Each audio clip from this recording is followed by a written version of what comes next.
सियासतदानों के जनाजे संगीनों और खौफ के सायों में होते रहेंगे। ये सियासतदानों ने तो, हम सब ने तो मिलकर मुल्क बनाया था। मैं जब भी मियां साहब से पूछता था हमाद कैसे हैं, हमाद से बात हुई, उनके चेहरे पे एक बेचारगी सी आ जाती थी और कहते थे बेटा बात नहीं हो सकी,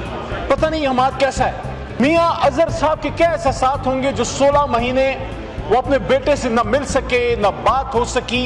और एक तकलीफ या एक जुदाई की हालत में गए। मैं बात करना चाहता था अपने अपोजिशन लीडर जनाब उमर अयूब साहब और बाकी हमारे जो मेंबरान हैं, लेकिन मौका नहीं है, तो परसों इस पे तफसीली हमारी तरफ से गुफ्तगू होगी कि जिस तरीके से एक जमहूरियत का आप समझे एक जनाजा पढ़ा दिया गया है कि opposition leader in national assembly, opposition leader in senate, both of them have been condemned for 10 years imprisonment। लेकिन इस पे हम बात करेंगे। मियां साहब की मेरी इनके साथ रफाकत जाती तौर पे तो बड़ी कम रही, 15-16 महीने, लेकिन उनका बेटा जो है छोटे भाई की तरह है हमाद, और उसके साथ पार्टी में बहुत लंबा अरसा गुजरा। मियां साहब के पिछले दौर की बात है, जब आपकी पहली हुकूमत थी, हमारी अभी नहीं आई थी, उस जमाने में आपको याद होगा हमारा एक एहतजाज हुआ, तो उस जमाने में थोड़ी बहुत सलाम दुआ हमाद अजहर से शुरू हुई और मैं देखता था कि लाहौर से एक एजुकेटेड बैरिस्टर है, हमाद बैरिस्टर हैं, पढ़े लिखे नौजवान हैं, उसकी तरबियत इस बात की अक्कासी करती थी कि किसी सुलझे हुए खानदान में और इज्जतदार घराने में उसकी तरबियत हुई है, क्योंकि उसने अगर इख्तलाफ भी रखा, यहाँ मिनिस्टर था, आपको कभी तुन तो तेज बातें भी हमारी तरफ से आती थी, तो हमाद की तरफ से बात बहुत एक सुलझे हुए अंदाज में सख्त तनकीद जरूर आती थी। वो जब मैं उनसे मिला,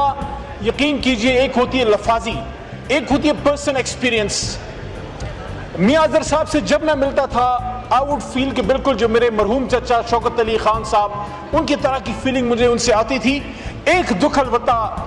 ऑनरेबल स्पीकर साहब रहेगा, और वो ये है कि पिछले 15-16 महीने में जब से ये नया ऐवान आया है, नई जो असम्बली आई है, मैं जब भी मियां साहब से पूछता था हमाद कैसे हैं, हमाद से बात हुई, उनके चेहरे पे एक बेचारगी सी आ जाती थी और कहते थे बेटा बात नहीं हो सकी, पता नहीं हमाद कैसा है। तो मेरे आखिर में ये अल्फाज हैं, मुझे नहीं पता, क्योंकि जब मेरे वालिद वली मोहम्मद साहब फौत हो रहे थे तो मेरे हाथों में उनकी डेथ हुई, बीमार थे, मेरे भाई वगैरह नहीं है, तो मैं ही अकेला था। तो मुझे अक्सर ये फीलिंग होती है कि रूह निकलते वक्त बाप के क्या एहसास होंगे, तो मियां अजहर साहब के क्या एहसास होंगे जो 16 महीने वो अपने बेटे से न मिल सके, न बात हो सकी और एक तकलीफ या एक जुदाई की हालत में गए। मैं एक बात को अप्रिशिएट भी जरूर करना चाहता हूं कि चले जितनी भी मुखालफत थी, लेकिन कम अज कम उनकी फौतगी को अच्छे तरीके से हो लेने दिया गया।